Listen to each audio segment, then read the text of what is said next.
The notification came through at 34,000 feet. I know the exact altitude because I'd been staring at the flight tracker on the seatback screen for the past 20 minutes, trying to calm my nerves. Denver to New York, connecting to Frankfurt, then a short hop to Chicago for the annual Tech Forward Summit. 3 flights, 14 hours total. And I'd been too wired to sleep on any of them. My name is Vanessa, 38 years old, senior product architect at Meridian Analytics, or at least I was, until somewhere over the Atlantic, my phone buzzed with an email that would change everything. I almost didn't check it. I put my phone on airplane mode out of O'Hare, but the international Wi-Fi had kicked in somewhere over Newfoundland, and my inbox started pulling in messages I hadn't seen in hours. Most of them were routine Slack notifications. A calendar reminder for a team stand-up I obviously wasn't going to make, a message from my dry cleaner that my blazer was ready, and then, buried between a LinkedIn digest and a promotional email from a software vendor, there it was. From Mitchell Horn, Chief People Officer, Meridian Analytics subject, update regarding your employment status. I remember thinking, that's a strange subject line. Update, not news, not important information. Update, like they were patching software. I opened it. It took me 3 full reads to understand what I was looking at.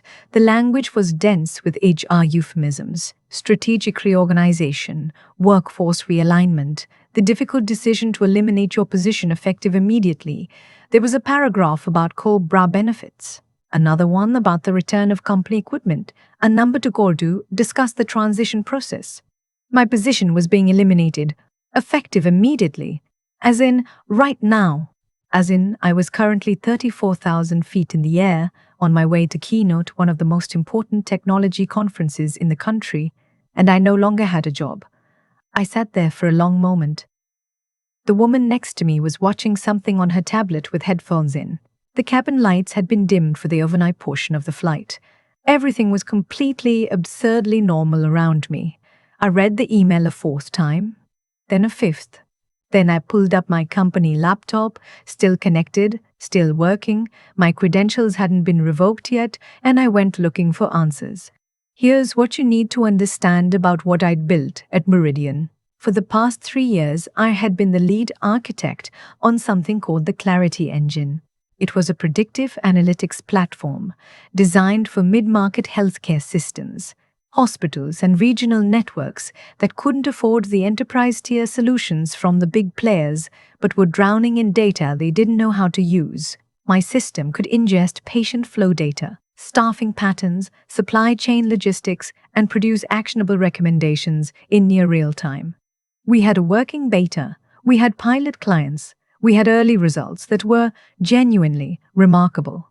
One hospital network in Ohio had reduced their surgical suite downtime by 22% in the first quarter alone. I had built that. Me and my team of 6, working 18-month sprints, fighting for budget in every quarterly review, justifying our existence to a leadership team that kept asking when the real ROI was coming.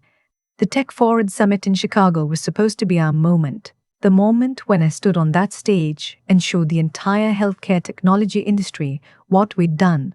I had been invited as a keynote speaker, not as a Meridian representative, but as myself, as Vanessa Cole, because the conference organizers had read about the Clarity Engine in a healthcare IT trade publication and reached out directly. Meridian's PR team had been thrilled. My boss had been thrilled. We'd spent 6 weeks preparing my presentation. And now, somewhere over the Atlantic, they had fired me. I sat with that for about 4 minutes, maybe 5. I watched the flight tracker tick from 34,000 feet to 33,800, and I thought about what to do. Then I opened my personal Dropbox. 3 weeks earlier, something had shifted in how my boss was talking to me. Small things. He'd stopped including me in certain meetings. He'd started having sidebar conversations with our VP of engineering that went quiet when I walked by. Nothing I could point to directly, nothing I could put in writing, but enough that I'd started doing something I'd never done in 8 years of working in tech. I'd started backing up everything to my personal cloud storage, every deck, every dataset, Every version of the Clarity Engine documentation, every email thread where I'd laid out the architectural decisions and why we'd made them. Not because I was planning anything, just because something felt wrong, and I'd learned the hard way at a previous job that when something feels wrong, you should protect yourself. I'd backed up the full presentation the night before I left for the airport. It was sitting right there in my Dropbox, completely intact. 147 slides, including the live demo setup, the pilot client results, the competitive analysis, everything. I closed my laptop, folded the tray table up, put my seat back as far as it would go, which wasn't far, because I'd booked economy. I thought they fired me on a plane. On purpose, probably, because they knew I couldn't call anyone. Couldn't make a scene. Couldn't do anything except sit there and absorb it. I thought about the keynote slot. My name was still in the conference program. I'd seen the final version 2 days ago. Vanessa called, Senior Product Architect, Meridian Analytics, the Clarity Engine, Reimagining Predictive Care in the Mid-Market. 9 a.m., main stage, day 2 of the conference. 800 registered attendees. I thought, they haven't cancelled it. I would have gotten a notification from the conference organizers if they had. My speaker profile was still live. My hotel room was still booked. The confirmation was in my personal email, not my work email, because my assistant had sent it there by accident 3 weeks ago, and I'd never bothered to transfer it. I thought about my badge, which was already printed and sitting at the registration desk under my name. The conference had sent me a confirmation number. That confirmation number was tied to me, not to Meridian. I fell asleep somewhere over Iceland. It wasn't peaceful sleep. It was the kind of sleep where your body just stops cooperating and drags you under whether you wanted to or not. I landed at O'Hare at 6:42 in the morning. I did not call the HR number in the email. I texted my attorney, a college friend who practices employment law in Denver, and forwarded her the termination email. She texted back 7 minutes later.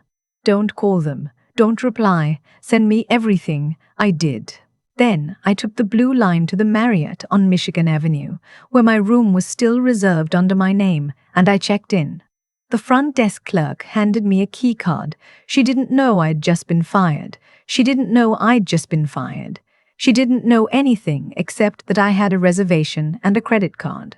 I stood in the elevator going up to the 14th floor, and I thought, I have 16 hours until my keynote.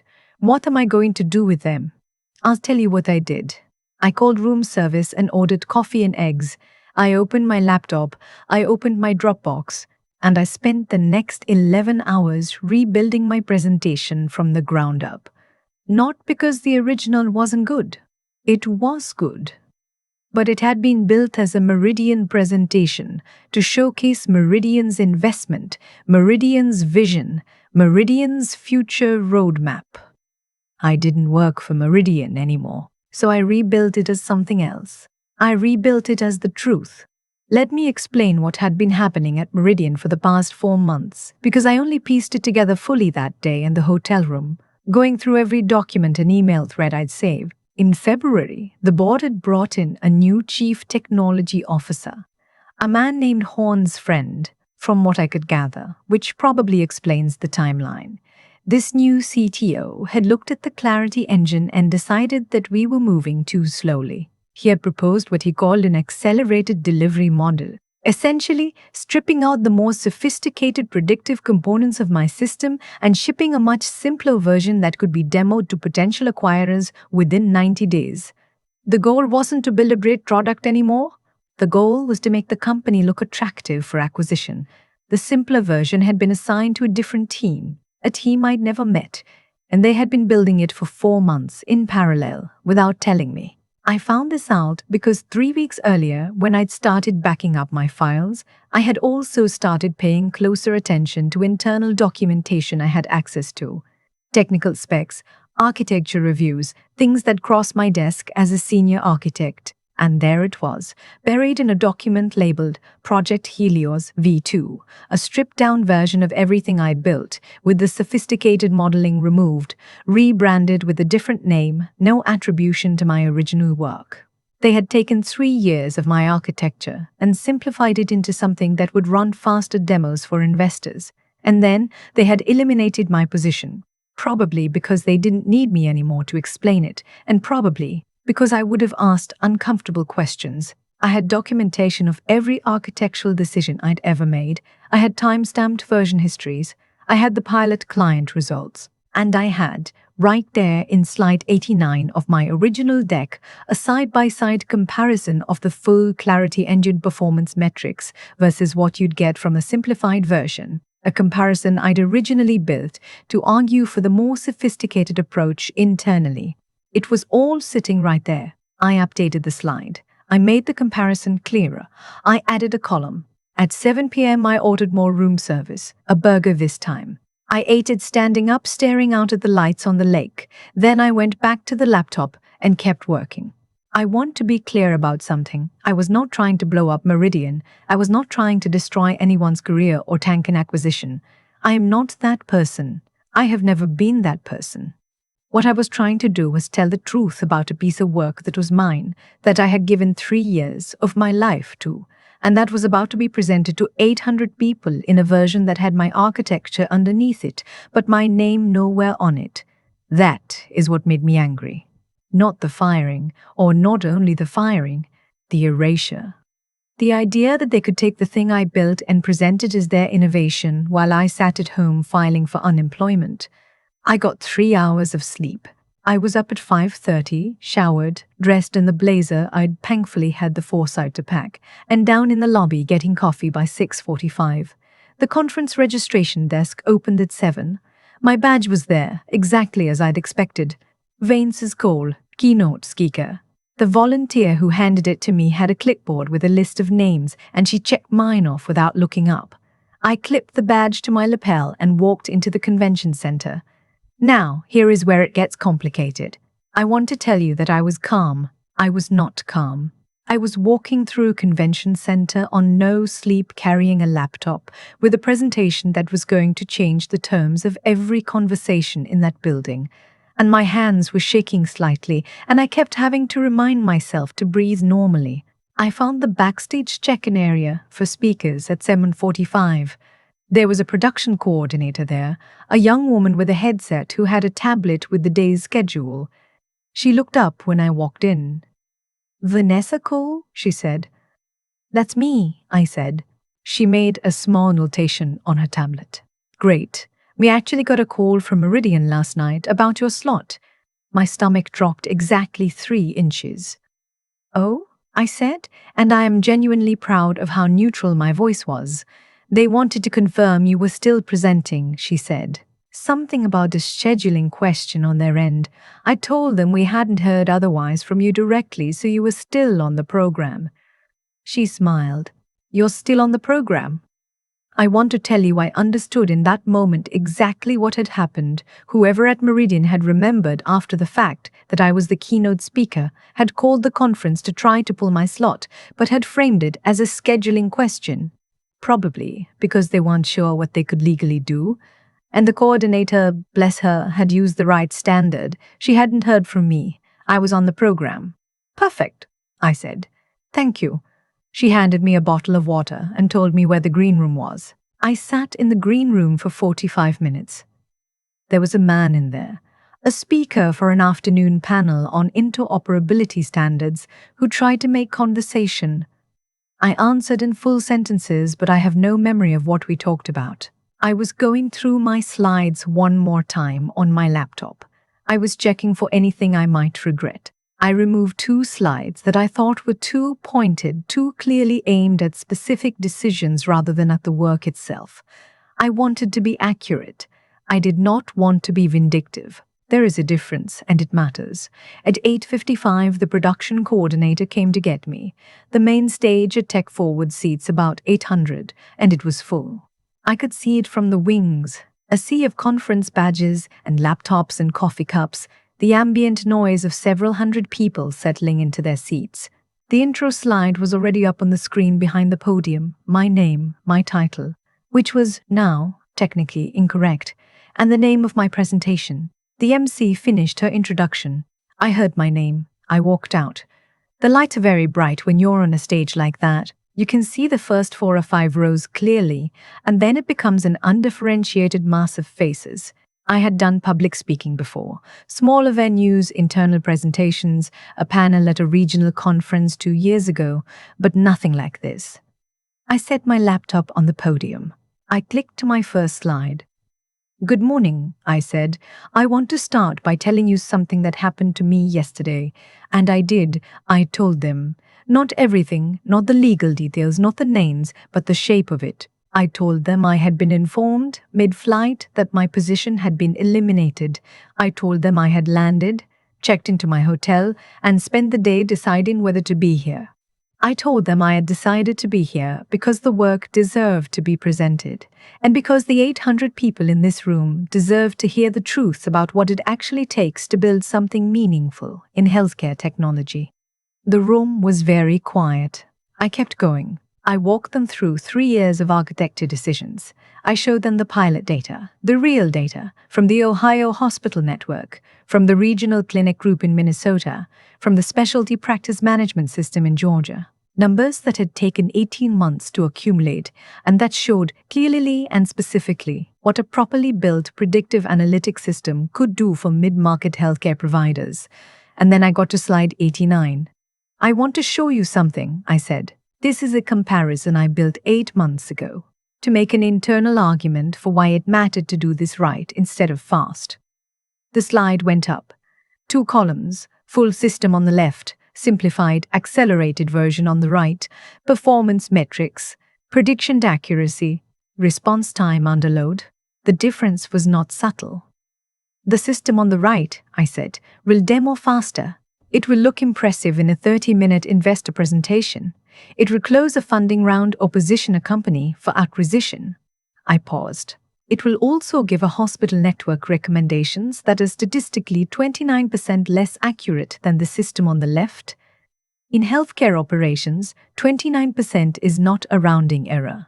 29% is patience. The room stayed quiet. I could hear the ventilation system. I built the system on the left, I said. I want to be clear about that, because in a few months you're going to hear about a predictive analytics platform that looks a lot like what I just showed you, and the name on it is not going to be mine. I did not say the company name. I didn't need to. Half the people in that room already knew who I worked for. 3 of them, I found out later, were analysts who covered healthcare IT and recognized the technical specifications immediately. I finished my presentation. The last slides were about the future, what the Clarity Engine could become with the right support, what mid-market healthcare needed that nobody was building, what the actual opportunity looked like for anyone who wanted to do the work properly. I was not subtle about the fact that I was, essentially, pitching myself. I was 48 hours past any instinct for subtlety. I said thank you. I stepped back from the podium. The applause started somewhere in the middle of the room and spread. It was not polite conference applause. It was the kind that takes a moment to build because people aren't sure what they just witnessed, and then they figure it out. I walked off stage. My hands were shaking again. The production coordinator handed me a bottle of water and said that was something. I sat down in a folding chair backstage and drank half the water in one go. Within 20 minutes, my phone had 11 text messages from numbers I didn't recognize, which meant they'd gotten my contact information from the speaker directory. 3 of them were from journalists. I could tell by the way they identified themselves and asked if I had time to talk. 4 were from people who worked at companies I'd heard of, saying versions of the same thing. We'd love to connect. 2 were from people who said they'd had similar experiences and just wanted to say thank you. And 1 was from a woman named Judith, who introduced herself as the Chief Product Officer at a company called Northfield Health Systems, a firm I knew well. One of the largest independent healthcare IT companies in the country, a direct competitor to Meridian. She said she was in the audience. She said she would like to have lunch. We had lunch. 2 weeks later, I had a term sheet. My attorney, meanwhile, had been busy. The termination had been in her assessment textbook. No severance offered, immediate revocation of benefits, no opportunity to negotiate. She filed a formal complaint with the Department of Labor citing several procedural violations and sent Meridian a preservation letter regarding all documents related to my employment, the Clarity Engine, and Project Helios. Meridian's legal team responded within 48 hours, which he told me meant they were worried. We settled 4 months later. I'm not able to share the terms. What I can tell you is that I no longer think about it much because I am now 18 months into a role at Northfield that gives me the resources, the timeline, and the team to build the thing I actually wanted to build all along. The Clarity engine, the real one, the full version, the one with the sophisticated predictive modeling intact, is in active deployment at 11 hospital networks across 6 states. The Ohio network I mentioned earlier, they've been on the platform for 2 years now. Their surgical suite efficiency is up 31%. Their supply chain waste is down 40%. One of their administrators sent me a card last Christmas that said they'd been able to hire 3 additional nurses with the operational savings. I keep that card on my desk. I think about the flight sometimes. The moment the notification came through, what it felt like to read that email at 34,000 feet and understand that someone had made a calculated decision about my value and my future, while I was sitting in a middle seat eating pretzels out of a little foil bag. I think about what they expected me to do. Go home, probably, file for unemployment, sign whatever separation agreement they send, and move on quietly. That's what the playbook assumes you'll do. That's what most people do because most people are exhausted and scared and don't have a hotel room already booked and a keynote slot that nobody remembered to cancel. I had the hotel room. I had the slot. I had 3 years of timestamp documentation in my Dropbox and an employment attorney who answered texts at 7 in the morning. Not everybody has those things. I know that. I am not telling this story because I think the ending was inevitable or because I think I'm special. I'm telling it because the moment I almost didn't walk into that convention center, when I was standing outside on Michigan Avenue at 8:40 in the morning in my blazer, holding my coffee, watching the doors, I almost turned around. I almost went back to the hotel and booked a flight home. I want you to know that, because if you've ever been in a position where someone decided you were worth less than you knew yourself to be, you know that the hardest part isn't the anger. The anger is easy. The hardest part is making yourself walk through the door anyway. I walked through the door. That's the whole story. Everything else followed from that. I've thought a lot about what actually made any of this possible. Not the lucky coincidences, the hotel reservation that went to my personal email by accident, the badge that nobody remembered to cancel. Those things mattered, but they weren't the reason. The reason was something I'd done 3 weeks earlier when nobody was watching, when I had nothing to gain from it yet, when it was just a quiet instinct that something was off and I should protect myself. I backed up my work, every file, every timestamp, every decision I'd ever documented. I did it without knowing why it would matter, only that it might. That's the thing about integrity that nobody really talks about. It's mostly invisible. It doesn't feel significant in the moment. It feels like extra effort for no immediate return. Saving files to a personal drive at 11 o'clock on a Tuesday night doesn't feel like building a future. It just feels like being careful. But those small, invisible choices are exactly what you have available to you when everything else gets taken away. They're the only things nobody can revoke access to. What Meridian did, taking 3 years of architecture and stripping out the parts that made it meaningful so they could run faster demos for investors, that was a choice too, a very deliberate one. And I don't think the people who made it thought of themselves as doing something wrong. I think they thought they were being pragmatic. I think they told themselves that speed was the point, that the market would sort it out, that the difference between my version and theirs was a matter of degree rather than kind. That's how a lot of damage gets done. Not through malice, but through the slow drift of deciding that what's expedient is the same as what's right. The 29% accuracy gap I showed on that stage wasn't just a technical metric, it was the cost of that drift, made visible. And that's what I mean when I say I wasn't trying to blow anything up. I was just insisting that the cost be seen. That someone in that room understand what gets lost when you optimize a healthcare system for investor demos instead of patient outcomes. I think a lot about Judith calling me after my keynote. She'd watched the whole thing from the 5th row. She told me later that what got her attention wasn't the data. She had her own data people. She could have found the same numbers. What got her attention was that I'd shown up, that I'd been fired on a plane, and had still walked out on that stage the next morning and told the truth. She said she wanted to work with someone who made that choice, because that's the kind of judgment you can't screen for in an interview process. She was right about that. And I think it's the most useful thing I can pass on from any of this. Your competence will get you into rooms. Your credentials will open certain doors.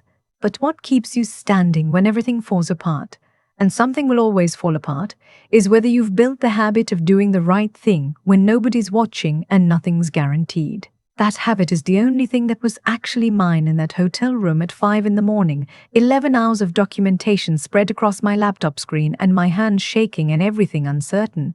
It was the only thing that couldn't be eliminated by a corporate reorganization or a mid-flight email from a chief people officer.